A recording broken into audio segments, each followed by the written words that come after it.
Hello and welcome to my workshop. So today we're doing another replica build, and this one's going to be the Wesmade Jeep. And so a picture of it is right here. So we're going to be getting this thing put together on a VS410 chassis, and I'm really excited to get this thing done. So let's get started.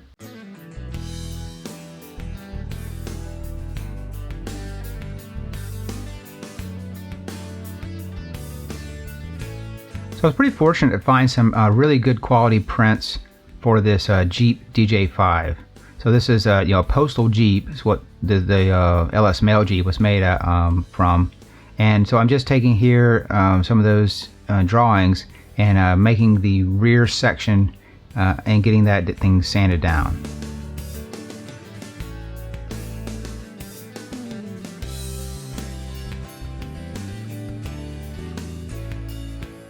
So there were some cutouts on the Wesmade Jeep, obviously, to get around those big tires, and so that's what these little transition pieces are down in the rear.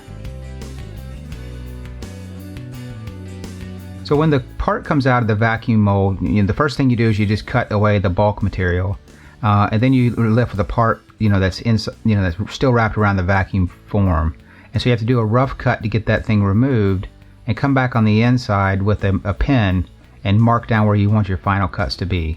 And then it's just a matter of using a razor blade, with the cut and score method, scissors, Dremel tools, whatever you need to get the part shaped down to what you want. In the end, there's going to be still a lot of sanding to get the two pieces to fit perfectly together. But the most important thing is just don't remove too much. I mean, it's not the end of the world. You can always add a little bit back, but it's so much easier if you don't. So I don't have the right thickness of MDF, and so what I do here is I just take basically super glue and glue the two parts together, and that gives me another form which I can come back and sand down.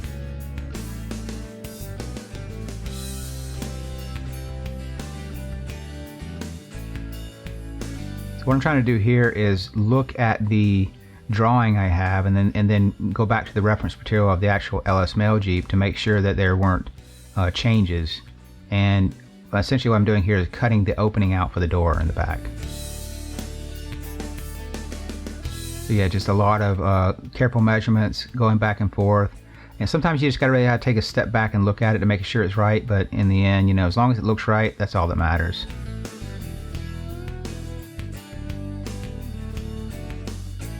So to get these inside pieces out, what I found is the easiest thing to do is to take along the edges. If it's a big enough panel, just make score lines and just keep scoring and scoring and scoring.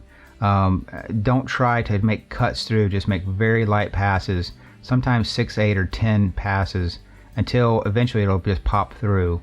And then you can kind of put a little more pressure on the corners, kind of cut from both directions to get that inner piece popped out.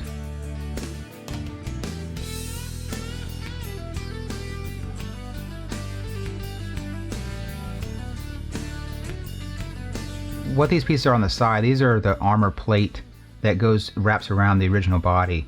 And so what I have is the back panel. I'm going to make the armor plating, and then I'll move forward from that. So I'm trying to get, in my mind, to figure out a way to get this outside corner piece to wrap around the inside piece. So you can imagine that the piece I'm working on, I have to think of positive and negative space as it references up against that back wall.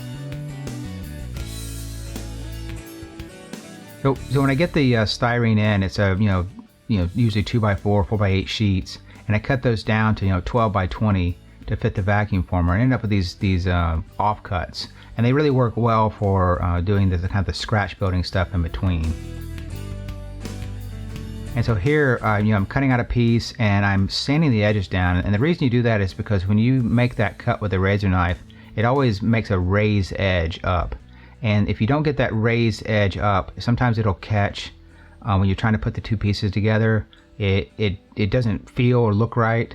But the most important thing is it doesn't want to line up correctly when you're trying to glue them together. So just sand that edge down.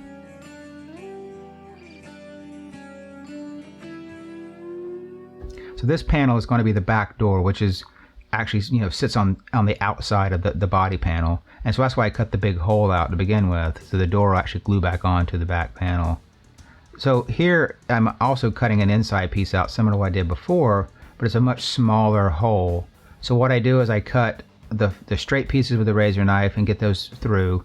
I cut a kind of a cross piece where the corners are, and then I cut a diagonal, to connect everything together. You kind of twist and pop those center pieces out, and then you can come back with a Dremel tool and get those round corners.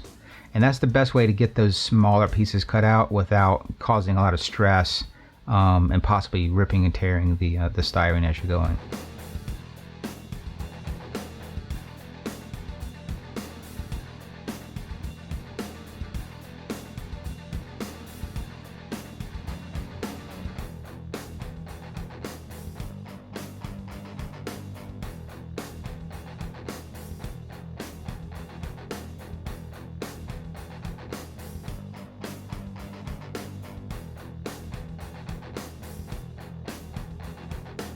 Now, so going back to the drawing, which is, I said, a stock DJ5, and then having to reference back to the LS to see what has changed from a stock DJ5 to this LS Mail Jeep, and taking some more of these offcuts and getting these side pieces cut out.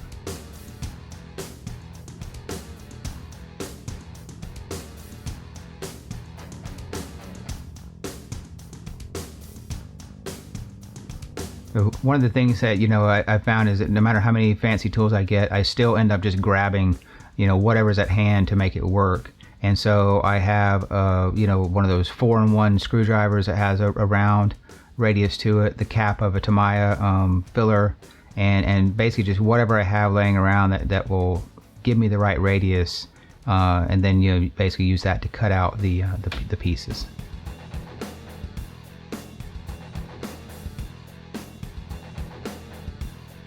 You see I'm here using that same technique of cutting away the sides, going across where the radius is, and then diagonal, and then basically removing the center section and coming back with the Dremel to clean things up.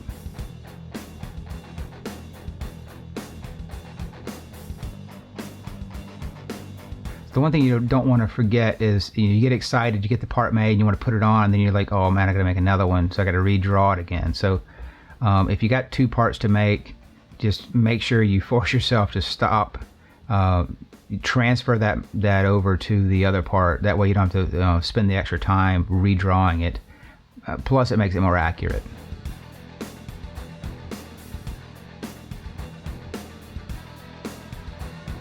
You can see here I'm taking those side panels and lining them up to those armor plating and getting that all solvent glued together.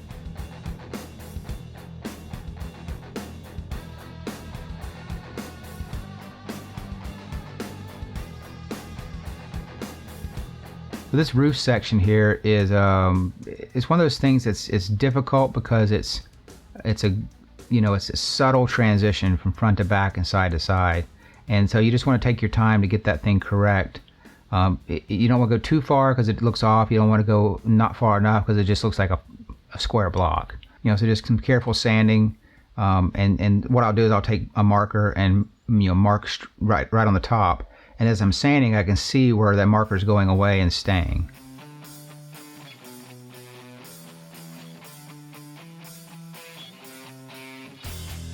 So the roof here, I think it's a French bread cut is what they call this. But essentially what it is the ribbing is going across ways instead of front to back on the Jeep.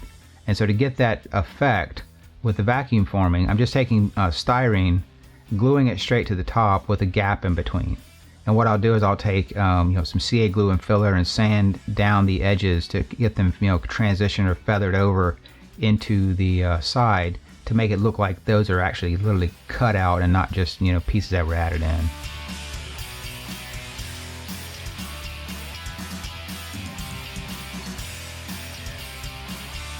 Like I said, just using that CA glue around the edges to to bulk it up and to get the transition right, get it sanded down. Then you can come back with a Tamiya filler and get the little fine details.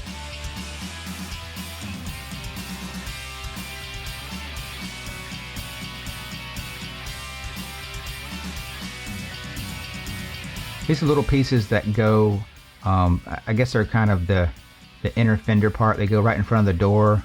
There's not much left to them when you cut away the fenders and you put the way these things are made. But I'm just making these little pieces. It was a little difficult because the LS Mail Jeep, this drawing, and some of the other examples of this DJ5, where this like little side filter and the hood and everything was lining up, none of them really matched perfectly. So I just did my best to make it look like the LS, kind of follow along with the model I have, and I think I came up with a good solution. But it was interesting to see that not all these were exactly the same.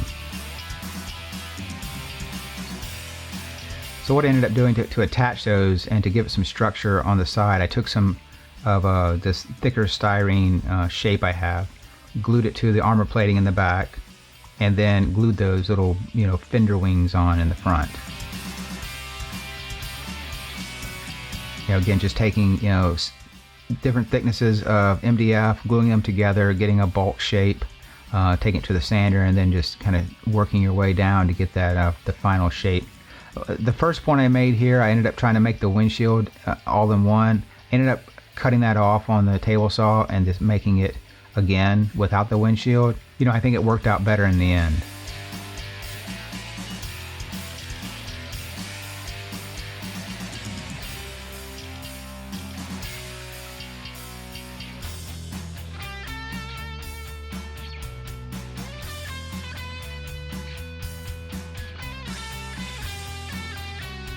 So this is a drip rail on the roof here, and you'll see I'm using a CA glue on the corner.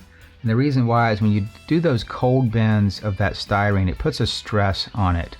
If you use a solvent anywhere near that, it'll just really just shatter and just go to several pieces.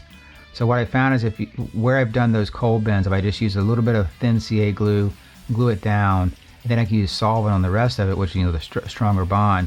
In the end, it comes out just fine. The reason I use CA glue for the whole thing, it's a little bit messy. I don't think it's as strong, but for those corner pieces, like I said, it's got solvent on both sides. It's not going anywhere. As you can see here, like I said, I started off with the windshield being attached, and I came back and decided that I made another cowl and attached the windshield later. And so what I do is I put it on solid with no hole cut in it. And the idea is I want to get more material built up around it and get it stronger before I cut that basically the hole out for where the windshield would go. And what I found is if I cut that out too early, it gets too weak, and sometimes you'll just for the manhandling of making the part, you can end up breaking it.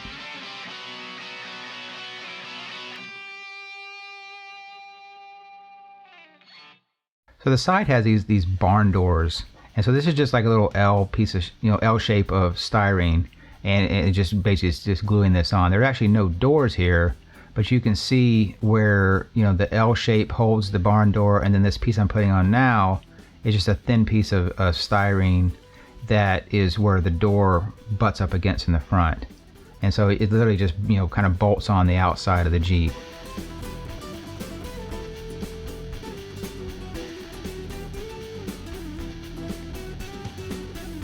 Yeah, so these little parts that the door butts up against the front, those are the only parts I'm really nervous about, because they really do stick way outside of the Jeep, and I'm hoping they're going to stay on there.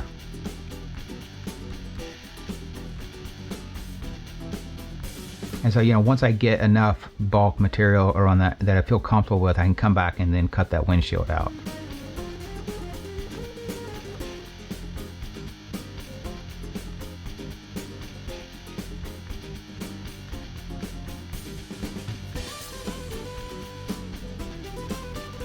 So I found that one of the most difficult things is making these pieces that are very iconic, the pieces that everybody knows what they look like. So the back of the Jeep, you can have some differences here and there, but when you get to the hood or the grill, especially, everybody knows what those things look like. So you really want to take your time. You really want to get this just absolutely perfect. And so what I'm doing here is, taking the MDF wood that's glued together and sanding that down to get to the final shape. What I've done is, you may not be able to see it well, but I've made pencil marks on the front and back, and I'm sanding down to those pencil marks, and then getting the transitions to look smooth in between them. And even more, I think, iconic than the hood is, the grill is extremely iconic. And the interesting thing is, I've made several different grills, and maybe not everybody knows, but there's different numbers of slats depending on what model it is. So this one actually has 5. I've made one of the older ones that has 9, and a lot of them, most of them have 7, I think. But this is a very interesting grill. The story behind it is they wanted a little bit larger engine. They couldn't fit it into the CJ5, and so what they ended up doing, instead of making a whole new front end, extending the Jeep, making it longer, which is a lot of expense to make those parts, they essentially just made this new front grill that extends out, where the old grill was straight up and down. Now this one protrudes out several inches. And then basically what that did, they just gave them enough room to put a bigger engine in this thing.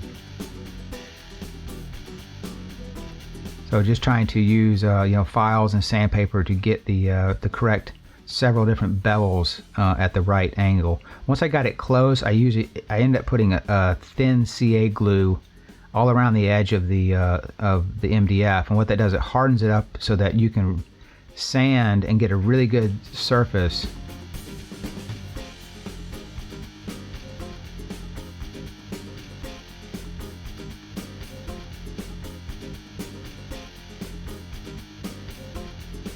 So to get those slats, what I've found the best thing to do is to drill out the ends and connect them with a razor knife. So this is actually going to go right onto the front of the grill and become part of the mold. And so I'm making a lot of successive holes, working my way up to the right size. And the reason I'm doing that is I found that if I go straight to the bigger drill bit, it'll catch sometimes, and when it catches, it'll rip that material, and then you pretty much have to start over again. If you work your way up, you're just kind of scraping off a little bit at a time, and I find that it tends to make it all the way through without damaging the part.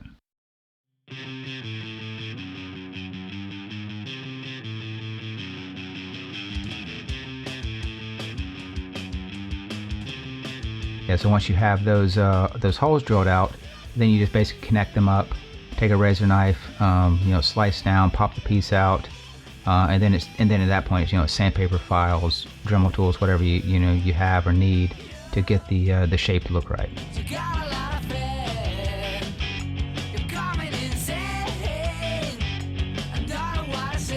And the funny part is you spend just a ton of time, cutting those holes out to begin with. Didn't even show the part where you had to cut it out through the MDF. You get the part made, and then you have to go right back and cut the holes out again. So you have to get these things perfect twice. But the second time's not quite as bad, because you do have like a lip there you're going up against where the part was sucked into the mold. But what I did here is I just cut it close, come back with the Dremel, and clean that up. I wanted the thin slats in between to be a little thicker, so I just basically added some, I think it was maybe 40 or 60 thousandths rod in between there.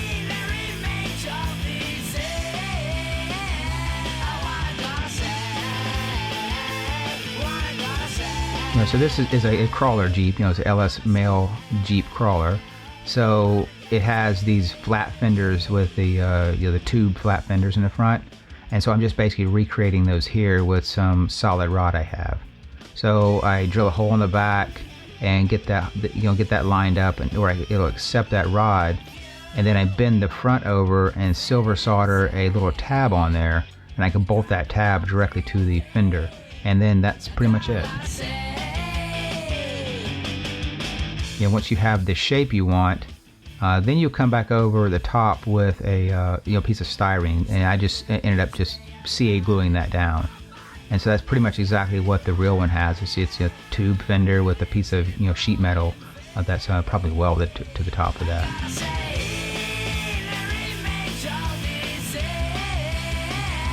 I just put the piece of styrene in, get the shape drawn front and back, and come back and cut it out, and that's it. It's pretty simple.